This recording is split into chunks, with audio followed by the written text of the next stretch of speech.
What's going on, guys? JPS back for another video, and today we're going to be reacting to how do Europe and the United States compare.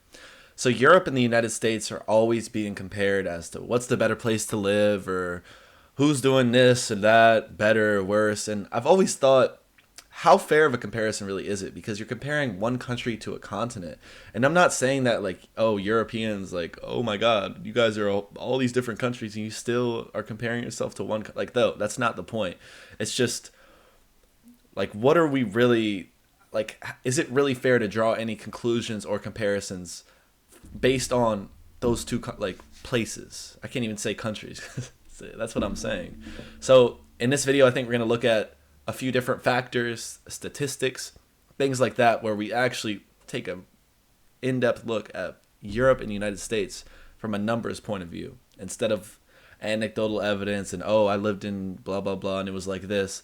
No, let's see what are the facts here. So different type of video maybe in that sense, but very interesting nonetheless. And I'm really excited to get into this, because this is something I'm always thinking about, since, you know, my channel is kind of based on this. What's the comparison really like when you actually compare, you know? So yeah, hit that like button, guys, hit subscribe, and let's get right into this. Europe.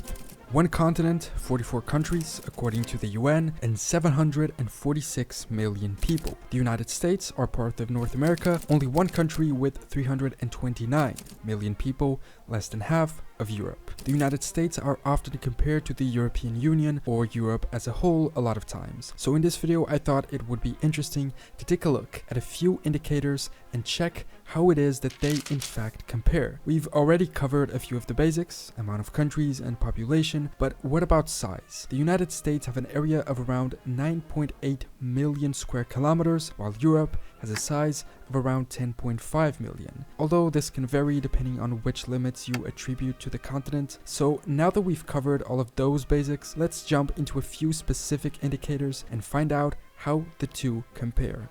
First, comparing the latitude. It's very interesting to see the overlay of the European cities on top of the US territory and vice versa. For instance, as stupid as it may sound, I had no idea Reykjavik was as further north as northern Canada. The same applies to Oslo. It makes sense that Portuguese and Spanish cities are on the same level as California, at least climate-wise, but it's weird, for instance, that Ankara is at the same level as Delaware. For some reason, I always thought it was so much further south. It's also strange to see that Los Angeles is on the same latitude as Algeria in North Africa, or that New York is at the same latitude as Azerbaijan. Speaking of Portugal, Spain, and California, how do the US and Europe compare when it comes to the hours of sunlight they get every year? Through this map, we understand that the Southwest USA gets more hours of sun than anywhere in Europe, over 3,500 a year. And unlike Europe, there's nowhere in the US that gets less than 1,800 hours of sun, as is the case in many areas of Europe, those in light green, blue, and dark blue. It's also odd, at least to me who isn't an expert on this matter, how the amount of hours of sun isn't directly related to the latitude of the region. I always assumed that the closer to the equator you are, the more hours of sun you get, but we can see on this map that this isn't the case at all, even though we can tell that usually southern areas get more sun. If you know which other factors determine hours of sun. I'm not sure about that, but this is pretty crazy here. Like, sunshine duration is very, very important. Look at Britain.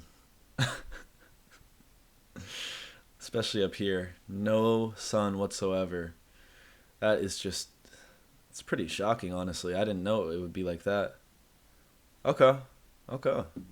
It's interesting. Sun, let me know in the comments. Another interesting topic is human development. The United States and Europe are arguably two of the most developed areas of the world. This map compares the Human Development Index of each US state and each European country. In case you don't know, the HDI is calculated as the geometric mean of life expectancy, education, and gross national income per capita. Assuming that those indicators are representative of the quality of life of people, it seeks to measure precisely that. In the United States, there's only one state that doesn't make it into the top 3 HDI categories, Mississippi. When we look at Europe, only a handful of countries are in the top ranking: Iceland, Norway, Sweden, Ireland, Denmark, Germany, Netherlands, and Switzerland. And when you look at Eastern Europe, these levels go significantly down, with many countries in the lowest category, such as Ukraine, Turkey, Serbia, Bosnia-Herzegovina, Albania, and North Macedonia. In Western Europe, Portugal is the only country who isn't in the top 3 levels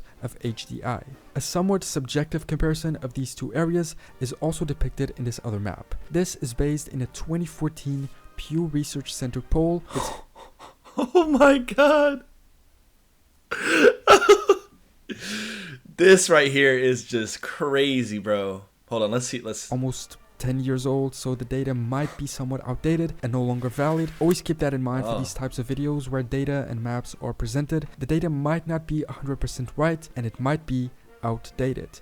I actually looked at something related to this from Pew Research Center as well. I think it was a more recent study, but I'm pretty sure the number of atheists just continues to rise. Like that's been the trend for a few decades now. But like, look at this. You see the Deep South, the United States. This is who the Europeans always like, the cowboy accent and, oh, I'm American, blah, blah, blah. Like, you're making fun of people who live in this region, which interestingly correlates with the highest number of people who believe in God. But 10 to 29% for most of Europe, some of Eastern Europe in a bit higher range. That's really... I mean, it's not shocking to me. Like, I knew it was like that, but it's just to see this comparison like this. Oh my.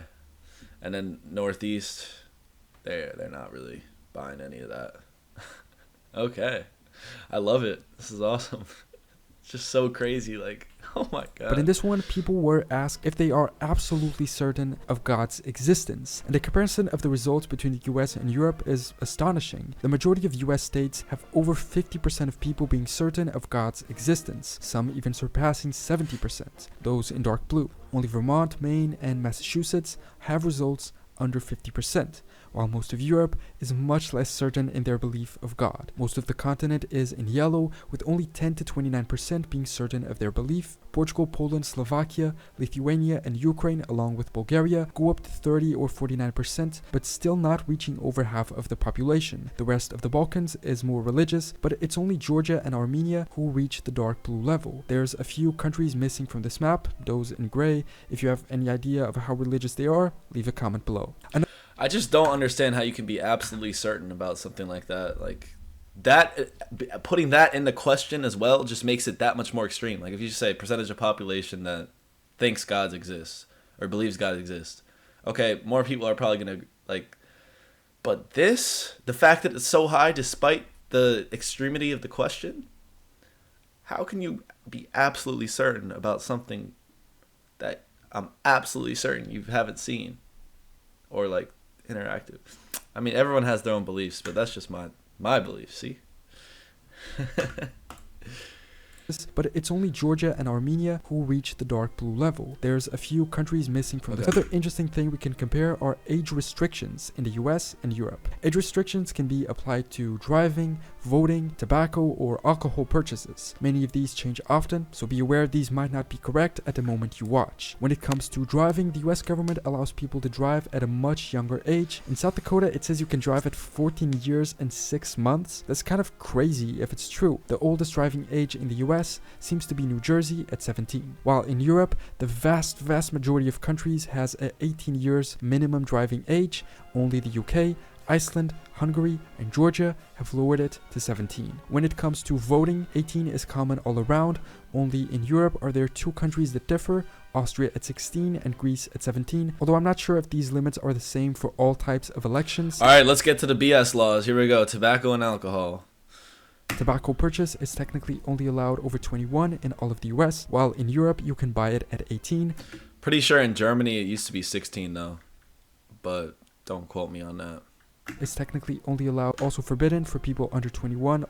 This is the dumbest law in existence, guys. I can't even start with this right here, but I'm trying to see, like, what is the stripes here for? across the United States, with the limit ages varying a lot across Europe, but none being higher than 18 or 20. Although again, this also varies depending on the type of alcohol. For instance, in Portugal, I think you can buy beer or wine as long as you're over 18, but other drinks do have a 20-year age limit, I think. When it comes to comparison between military, for instance, it's a difficult comparison to make. According to Wikipedia, the US Army has a personnel of around 1 million, counting active troops, reserves, and National Guard. And according to this 2018 article from Business Insider, the top 5 strongest militaries in Europe, all of these maps exclude Russia, are France with 390,000, the UK 280, Italy 267, Germany 200, and Spain 175. Together, these alone would surpass the US Army, although you'd still need to take into account the material advantage of the US. Ships, intelligence, tanks, planes, investment.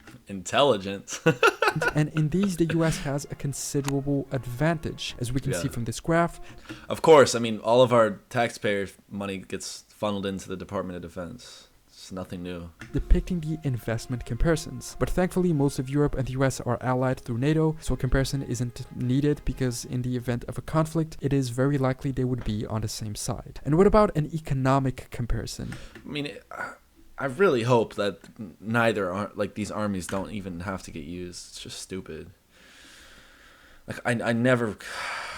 Well, I do understand it's because of human nature, but wouldn't it be nice if we could all the nations on Earth could funnel money together, and we could spend instead of buying all these destructive weapons and troops and all this stuff.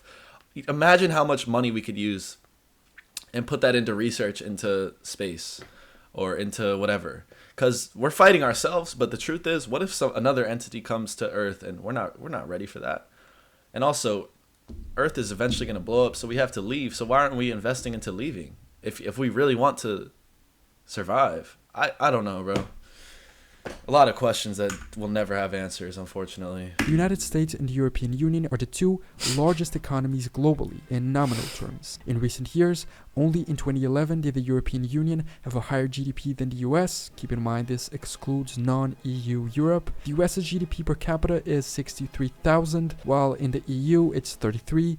But keep in mind both of these are on average. There are EU countries and US states with higher and lower values. Also, as we can see from these maps, the US's GDP is mostly carried by California, Texas, Florida, and New York, while Europe's is mostly carried by France, Germany, the UK, Spain, and Italy. When it comes to currency comparison, as I make this video, 1 euro equals $1.07. The euro's value has been higher, and recently its value has decreased a little, approaching parity with the dollar. As we can see from this graph, there was only a short period in the early 2000s when the euro was worth less than the dollar. And there was a point where it was almost worth 50% more. Recently, things have stabilized and they're almost worth the same, but with Croatia joining the European currency next year, it might go up again. Also keep in mind, not all of Europe and not even all of the EU use the euro as their currency. Another interesting point to compare is the percentage of young people aged 18 to percentage of young. Another interesting point, and not even all. Wow, this looks like there's a lot of stuff going on. Okay. But yeah, I feel like the euro is still pretty universal. Another interesting point to compare is the percentage of young people aged 18 to 34 that still live in their family's home, meaning in most cases they do not yet have the financial stability to live on their own. Both of these maps have data from 2015, but from the most recent information I could find about this, the numbers haven't changed a lot. In Europe, Nordic countries have very low values. They're also the highest income areas, so it makes sense people can more easily afford to live on their own, but it might also have to do with the cultural element. In Southern Europe, the amount of young people still living at home is tremendous. 44% in Portugal, 37% in Spain, and 46% in Italy, for instance, while Greece, Bulgaria, and Slovakia are all above 50%. In the US, values are equally as high, with the difference being that there are no states at all below 10%. The lowest value is 14% in North Dakota, and the highest being in New Jersey with 46%, although none surpass 50%. This is pretty surprising here too. High values are usually connected with the fact that salaries do not pay enough and the cost of living is way too high, both due to rising prices, inflation, and also other factors. So, yeah, and also the fact that New York City, honestly, New York, I don't even blame them. I think what's interesting here is young people living at home and then age 18 to 34. So that means until I'm 34, I can still say I'm young. I feel like people, when they hit 30, they start thinking, oh, I'm getting old. No, you're still young, even at 40. I don't know. But this is pretty surprising, and a lot of it does boil down to those cultural differences. Are you expected to move out of the house at at whatever age, or is it expected that you'll live with your parents and go to school or whatever? All completely acceptable things. It boils down to what you're raised to do, and also how much damn money you make. Because I'm sure, like, if you live in New York City, I don't know where you're gonna live. Just find a dumpster or something and start a house there, a skip, something like that, bro. Because the rent is just so outrageous. That is how the United States and Europe compare in a number of indicators and interesting aspects. There's a lot of things you can compare the two in. If you know of any more, leave a comment and I can always make a part 2 of this. It's always difficult to be fair in these comparisons. After all, the United States are a single country and Europe has around 44. But if you take into account that the US are a federal state consisting of 50 states, the comparison makes a little more sense. Especially when the size of the two is similar. As we can see on this interactive map, the size of the US over Europe is pretty close. And as you saw in the beginning, the number of square kilometers are pretty close as well. In many ways they are similar, but in so many other big differences are visible, many of which signifying a great difference in the way that people live their life and the quality that life has. Thanks so much for watching this video. Wow, really good video. I love this. So yeah, that was how did the Europe and the United States compare? There are a lot of differences. But again, enough similarities to the point where it merits a comparison, or to where this is like a constant, it feels like it's a constant discussion, Europe versus United States. They both have a lot to offer for anyone. You know, I think you could have a good time in either country, but it just boils down to which one fits your life philosophy and goals and stuff more. And that's a very hard question to answer. And also, it's not just, oh, Europe versus United States, but where in Europe do you want to go? Where in the United States do you go? Because your experience will be drastically different in different states. For example, if you just say, oh, I'm going to go to South Dakota, there is nothing in South Dakota. I'm not saying it's like an awful state, and I've been to South Dakota before too, but like it's desolate. There's nothing out there. If you go to California, if you live in Los Angeles, completely different thing. Same thing with Europe. If I want to live in Berlin versus, I don't know, like Madrid, two very different vibes, both cities too. So that's an even different type of comparison there. So yeah, there's definitely a lot that Europe has to offer that I've been seeing. Like, the more that I take a look at these types of videos and see this stuff, and it has me continuing to question if the United States is going to be my future home. So good to have that on my mind. Anyways, thank you guys so much for watching. If you enjoyed it, hit the like button, hit subscribe, and I will see you all in the next video.